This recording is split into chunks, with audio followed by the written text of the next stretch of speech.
დენა უაითი ჯოშუასა და ფიურის ბრძოლას Netflix-ზე აანონსებს.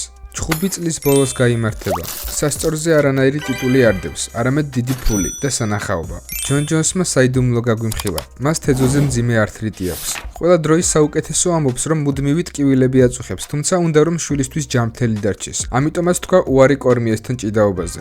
რობერტ უიტეკერი ქვემძიმე წონაში გადადის. მას მობეზრდა წონის კლების რთული პროცესი და სისუსტის შეგრძნება. რინგს როგორც ჩანს ივნისში დაუბრუნდება. შენი აზრით მოახერხებს უიტეკერი დიდ წონაში დომინირებას? ანდრეი არლოვსკი ნამდვილი ლეგენდაა. 47 წლის მებრძოლმა გაგვიმხილა, რომ სიმსივნე სამჯერ დაამარცხა.